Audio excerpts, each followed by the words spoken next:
I'm still that little girl inside. There's a saying that whatever age you were abused at, you kind of emotionally are stunted at that age.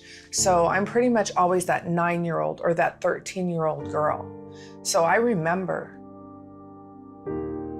What Sheryl Brackley remembers is hoping someone would love her, and the years of abuse by her adoptive parents. If you're going to beat me and molest me and drug me or just get rid of me, never tell me that you love me, never tell me that I'm worth anything, then that little girl is gonna go into her life and she's gonna be a grown woman and she's gonna think, they didn't love me. Nobody ever loved me. Nobody thought I was special, you know? Nobody thought that I was worth anything. Nobody wanted to raise me, to mold me, to make me a beautiful young woman. Sheryl became a single mom at 16, and by 18, she was a topless dancer with a drug addiction. I knew that it was all survival mode. All of it was survival, whether it was the man I chose, the work I chose the things that I chose because I thought I had to in order to get by. In order to raise my little girl, I needed money. I needed to get an apartment. I needed to get out of a bad situation. So I was always trying to get out of the bad situation. But it was by picking another bad situation. This went on for years. Sheryl married and had another baby, but her husband was unfaithful, so she divorced him. Desperate for answers, she looked to the spirit world through candle lighting and seances and Ouija boards.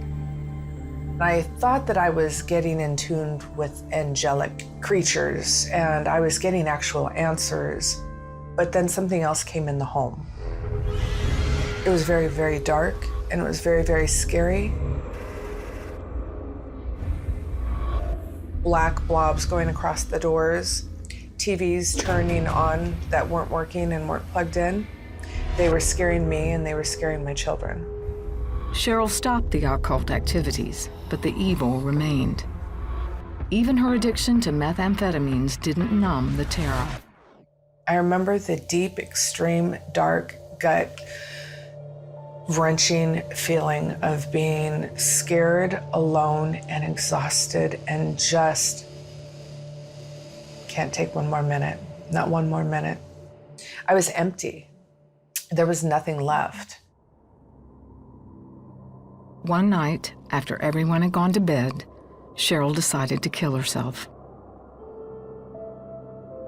Death seemed perfect. Death seemed tranquil. It seemed permanently wonderful.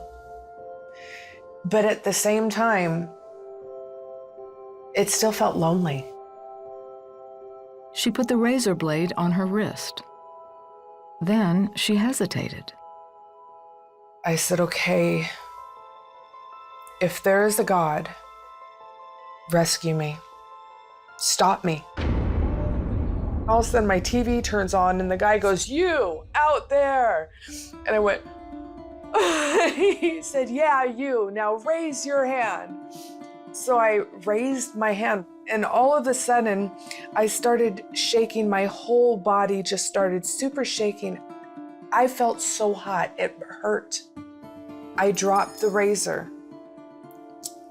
And then the voice, not from the TV, but from I don't know where, came and said, "Now you will want for these things no more. I love you." Those were the words Sheryl had been waiting to hear her entire life. Just imagine it. Just imagine it for 1 second. A nobody, somebody that was disposable. She called on God and he showed up.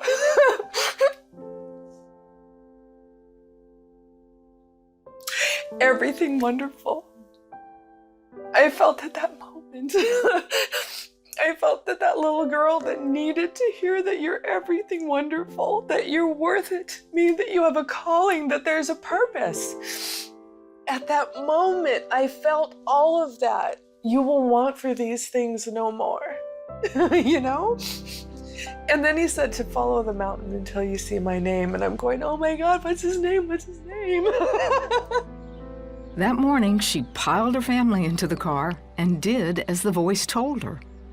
We followed it. It wasn't very far. It was just right up the street, though. We went right up to the mountain, followed the side of it, and there was this huge church that had the name Jesus on the top of it.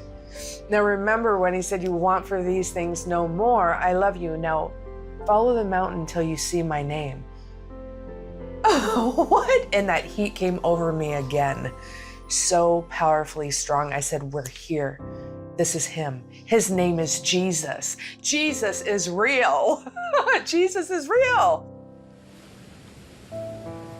At that moment, Sheryl was free from drugs, alcohol, and the occult. Plus, she stopped stripping. Even though she has worked for years through the pain of her past, she doesn't question God's love. And as a single mother, she makes sure her daughters feel loved too. I know the reason. And the reason is because I was a little girl who didn't have that. That is no longer the truth. Jesus Christ found Sheryl during her darkest hour. He was real. He came to me. I was important to somebody. I don't care if it's one person. It's the most important person. Hey, my daddy is God in heaven, and he loves me.